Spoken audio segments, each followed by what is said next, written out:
If you're learning English, you probably know this feeling, right? You understand so much. Yeah. You can read, listen, maybe write okay. But then you try to speak, and well, bam, brain freeze. It feels like all that knowledge is just locked up somewhere. Like Maria, she spent years studying, understood everything, but just couldn't get the words out in a real conversation. Today, we're really diving deep into how Maria and you can bridge that gap, how to turn understanding into actually speaking with confidence. Okay, let's unpack this. Yeah, our mission today is really to dig into how you build that speaking fluency. We've looked at some really practical guidance, some visual stuff too, to map it all out. We want to give you a clear path to feeling more confident, even if you're, a bit shy or don't have someone to practice with constantly. This deep dive should really get you properly informed on moving from knowing English to actually, well, using it, speaking it. Okay, so let's start right there. Why is speaking every day so important? I mean, can't you just absorb enough grammar and vocabulary and then speaking will just happen? Ugh, that's such a key question. And it really gets at why so many people understand but can't quite produce the language easily. The sources we looked at make this really clear. Speaking isn't just knowledge. It's a skill, like a muscle. Think about it. You wouldn't expect to win a bike race just by reading books about bikes, right? You need to actually ride. Train those muscles. It's the same with speaking. The more you use that speaking muscle, the stronger, the smoother it gets. Lots of learners understand passively, but they don't actively use the language. And research actually shows that producing language, even just talking to yourself, helps build faster brain pathways for speaking. Right, so it's not just mental, it's physical too. Yeah. Training your mouth, your brain, to actually form the words and sentences in real time. Exactly. Physical execution.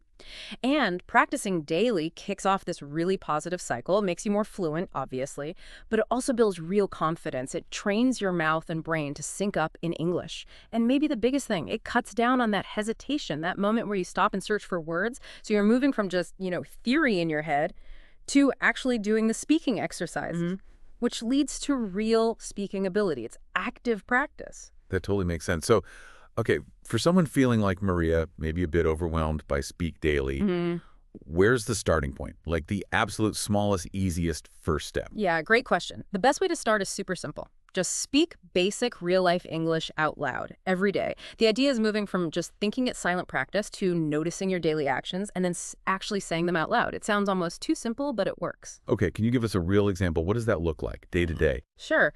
Pick maybe, 3 to 5 things you do every day and just say them. Use the present continuous maybe, like, I am making tea, or it is sunny today, or I am going to the market, she is watching TV, simple stuff. Or a really good one Maria liked was narrating her morning routine out loud. I wake up, I brush my teeth, I take a bath. But the point isn't perfection. Don't worry about grammar yet. Just speak clearly. Get your mouth moving. Get your brain used to forming English sentences out loud. Okay, method 1 is about those simple daily sentences. Now, this next one, it sounds a little weird maybe. Talking to yourself. Our sources really emphasize this for practicing alone, but yeah, tell us about that. Yeah, it does feel a bit strange at first. I think my dog gave me some funny looks when I started trying it years ago, but honestly, talking to yourself is incredibly effective when you don't have a partner. The idea is simple. Stand in front of a mirror, talk about your day, your plans, how you're feeling, like, okay, today I feel pretty tired, slept late last night, I think I'll go to the gym later, stuff like that. Sounds quite liberating, actually. No fear of judgment. But what about feedback? People might think, how do I improve if no one corrects me? What's the main benefit here, especially early on? That's fair. The lack of direct feedback is a downside, we'll admit that, but the main benefit, especially when you're starting out, is building fluency, getting the words flowing, and it really pushes you to start thinking in English instead of translating everything in your head first. That's huge. You're building speed, confidence in just producing the language, and you do get some feedback, internal feedback, when you stumble and think, wait, how do I say that? Plus, it massively reduces the fear of making mistakes because, hey, it's just you. Okay, that makes sense. Breaking that translation habit is key. So building on that self-practice idea, what about a tool for more concrete self-assessment, something to really hear yourself? Right, that leads perfectly into the next method. Recording yourself. This is such a powerful tool. Hearing your own voice back. It's eye-opening. You catch things you totally miss otherwise. Not just mispronunciations, but also like your intonation, your rhythm, the stress patterns. Those are so important in English and hard to notice while you're speaking. And it's brilliant for tracking progress. You can actually hear yourself getting better over time, which is super motivating. You just need your phone, really. Okay, so how does this voice improvement cycle work? What are the steps?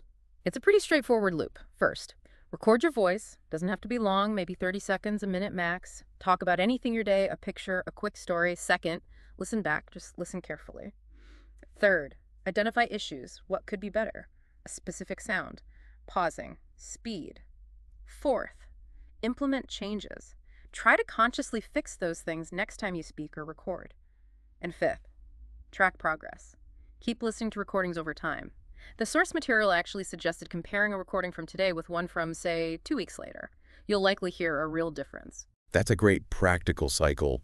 Really lets you see the improvement. Okay, so we've got these solo methods down, but English is about connecting, right? How do we move towards actual conversation? Here's where it gets really interesting. Tell us about Language Exchange app. Ah, yes, the apps. They're a fantastic bridge from solo practice to real interaction. Apps like HelloTalk, Tandem, Speaky.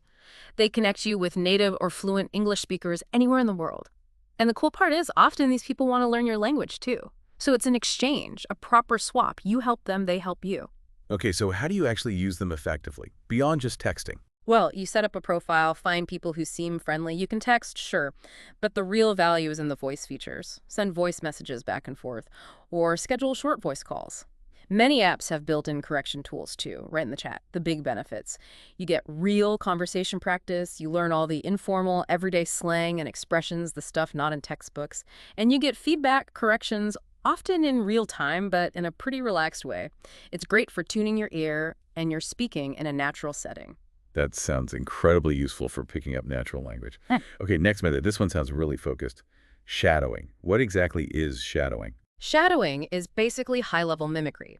It's super effective for improving pronunciation, rhythm, and intonation, making you sound more natural. You pick a short audio or video clip, maybe 30 seconds to 2 minutes, with subtitles. Then you listen to just one sentence or phrase, pause, and repeat it aloud, trying to copy the speaker exactly. Not just the words, but the speed, the pauses, the emotion, the ups and downs in their voice. Then you do the next sentence. It's about absorbing the musicality of English, the prosody. It trains your mouth and ear to work together in a very specific way. So it's like learning a song by ear, not just reading the music sheet. You're catching the whole performance. What kind of materials work best for this? Exactly. Great analogy. You want authentic speech. English movies or TV shows are good. YouTube channels designed for learners like BBC Learning English or English Class 101 often have suitable clips. TED Talks can be great too, especially shorter ones. So if the speaker says, I don't know what to say, with a certain puzzled tone and speed, you try to replicate that exact delivery. That focus on the nuances is what makes shadowing so powerful. Wow, okay. So we have 5 really solid methods here. Daily sentences, talking to yourself, recording, language exchange, shadowing. That's a lot. But people are busy. How do you actually make this a daily habit? How did Maria fit it in? Can we make it manageable? Absolutely. Consistency beats intensity every time. The sources suggested a really simple, practical plan, just 15 minutes a day. Totally doable. Here's how you could break it down. Spend maybe 5 minutes just speaking your daily routine out loud while you're doing it or in the mirror. Builds that basic habit. Then 5 minutes of shadowing. Pick a short clip. Focus on mimicking that natural sound. And finally, 5 minutes recording yourself. Talk about your day, maybe describe something you see. Quick feedback loop. 15 minutes? Okay, yeah, that feels achievable, but sticking with it, that's the hard part. Any final tips on building that consistency, making the habit stick? Definitely. Couple of key things. First, try to do it at the same time every day if you can. Link it to another habit, like after breakfast or during your commute. Routine helps. Second, and this is so important, do not let mistakes stop you. Seriously. Mistakes mean you're learning, you're pushing yourself. They're not failures, they're progress points. Embrace them. And third, keep it fun. Talk about things you actually like. Movies, hobbies, food, dreams. If it feels like a chore, you won't stick with it. Make it something you look forward to, or at least don't dread. That's how Maria made it work long term. So what does this all mean for you listening? It means that gap between understanding and speaking. It's bridgeable. It's not about finding some magic secret. It's about doing the work consistently, little bits, every day. It's about building that muscle, like we said, making those brain pathways stronger through active practice, not just passive learning. Exactly. It's about action. So here's a final thought to leave you with. What's one small conversation you could start today? Maybe just with yourself in the mirror, narrating, making coffee, or maybe sending that first voice message on a language app. Just pick one tiny thing from what we discussed. Try it today. That single step could be the start of unlocking a whole new level of speaking confidence you didn't realize was possible, all without needing a formal class. Go on, give it a shot. Your fluency is right there waiting for you to practice it into existence.